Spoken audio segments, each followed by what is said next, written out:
Hello, man cave builders. I decided to document the construction of my bar just so people on the internet could get benefit from it like I did.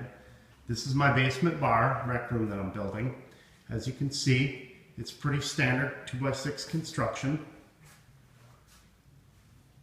And I'm going to go ahead and take video of this as I progress. You can see that the soffit is pretty much done. And that's exactly what the bottom portion of the bar is going to look like.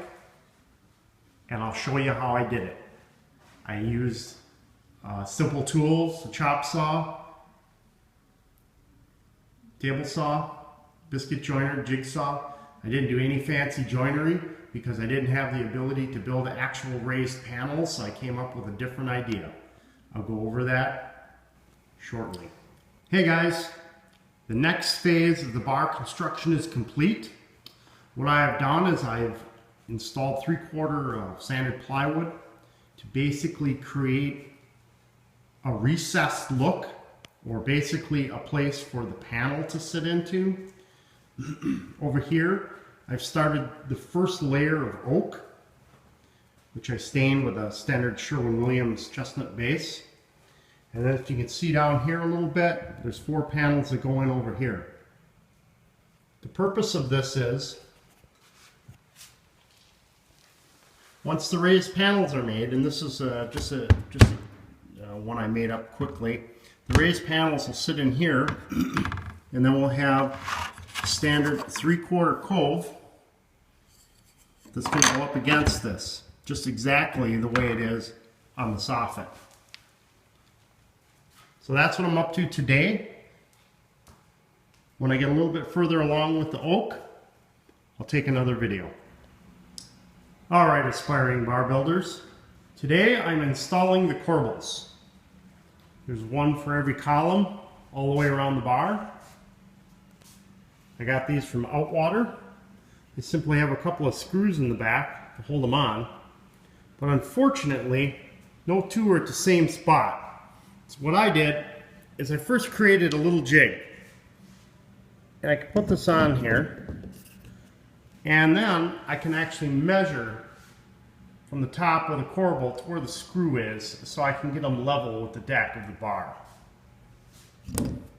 Then they simply just, well, that's the wrong spot, I guess.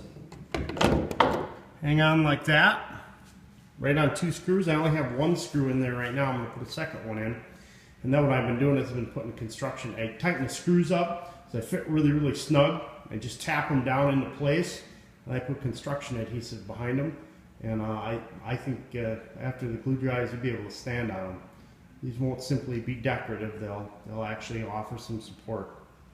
Okay, all for now. Alright, on the inside of the bar, I use the facade panels. You can get these from Nards, and I think Home Depot sells them as well. All I basically did here is I put up 1/2-inch plywood,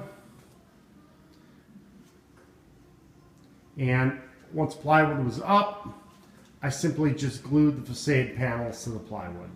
They still have the protective film on them. They're actually really kind of cool. They give it kind of a garagey man cave look, and once you take the protective film off, they shine like chrome. I recommend it. It's completely water resistant, and if something gets spilled on it, you really don't have to worry about it. So that's what I did for the inside of the bar. I used 1/2-inch oak veneer plywood simply because it's clean, flat, and dry. You could probably get away with AC sanded. All for now. Greetings, fellow bar builders. The bar's coming out along pretty nice. I thought I'd do a quick video to show you where I'm at. I'm going ahead and I'm building these fluted columns. I've got most of them done. I still have a few remaining, and I thought I'd go over how I did it, just so you got an idea. Pretty simple.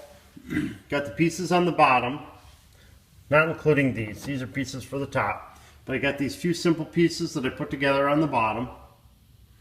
Okay, and then what I did is I put these in here, and I'm going to take this fluted piece that I made for the second time, and I'm actually going to fit it because, as you can see, it's a little bit too long, and I'm actually going to fit it. And as soon as I fit it and nail it up, it's going to look like this. Alright, here's how I made the fluted columns that are going to go on the face of the bar. There's 13 of them. What I did is I made a jig for the router, and basically this is a stop with the router here, and each time I needed to move the router in, I just put a spacer in, and that got me my 4th flute. It kept everything square. Then I would just take the router, put it up against the fence, turn it on, pull it along until it stops, and there you have fluted columns. Alright, the next phase of my project is making these panels. You can see there's a lot of YouTube videos. All I did here is I just ran it the wrong way through the table saw to get this curve and to basically make a raised panel. All I did to make the panel, of course, was edge glue some boards. I'm sure everybody's familiar with. And I'll go ahead and get it pinned in there.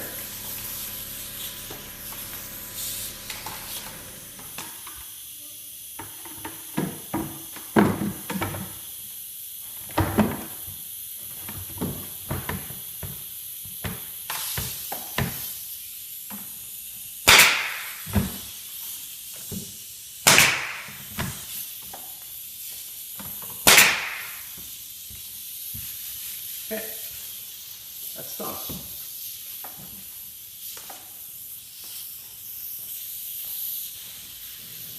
Hello again, bar builders.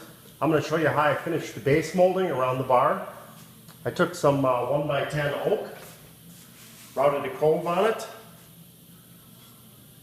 I did this to try to get the warp out of it because it's so warpy, because it's from a local big box. And all you do is make your pieces up. 45 the corners.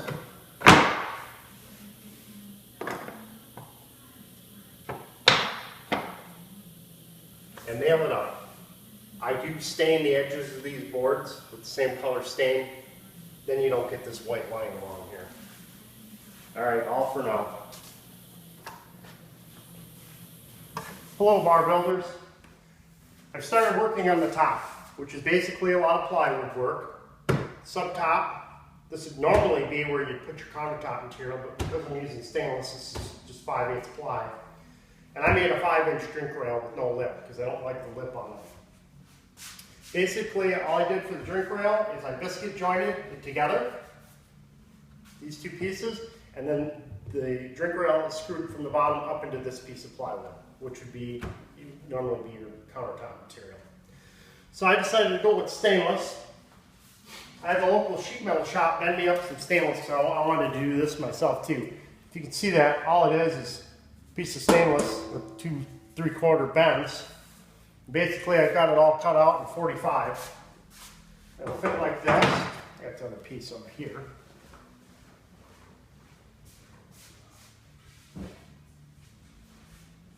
This piece still has a protective film on it.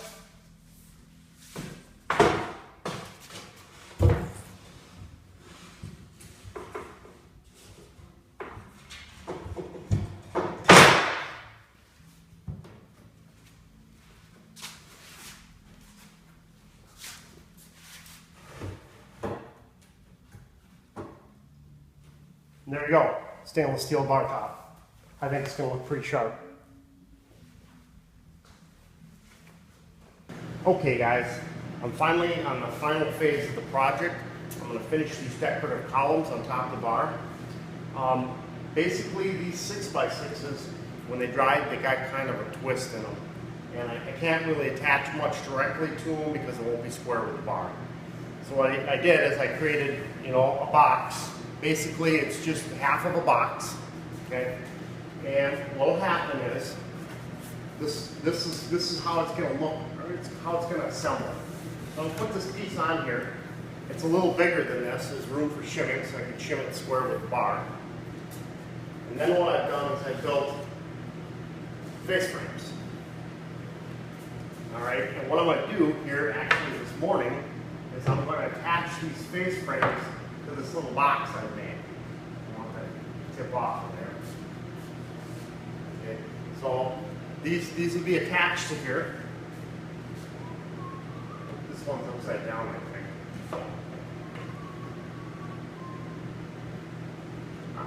I'm going to leave them open so they don't fall down. But basically that's how the column's going to end up to look. I did leave a gap at the top. It's going to be a little bit hard to get this thing in there when it's assembled. But I'll assemble this just as you see it, and I'll make a duplicate, and I'll put that one in from the back, and then I'll squeeze these miters together and pin it together. I did leave a gap on the top. I'll finish that off with some crown molding, like so. And this is really too small for a raised panel. I probably could have done it, but I think it looked weird. What I did find though is much like I used the cold molding on all the other panels, I found some 1/2-inch cold molding, which was surprisingly difficult to find. And I'll use this 1/2-inch cold molding to finish off inside of here. And then I'll probably put some like a little old beige shoe at the bottom to finish it off. And this is what I'm going to work on this morning. And what I did to keep these miters tight is I cut them at about a 47 or 48 degree, so that here it's tight and in the back there's actually a gap. It should do a pretty good job of keeping the miter tight. Now I'm going to assemble these this morning and hopefully get them put on. That's all for now.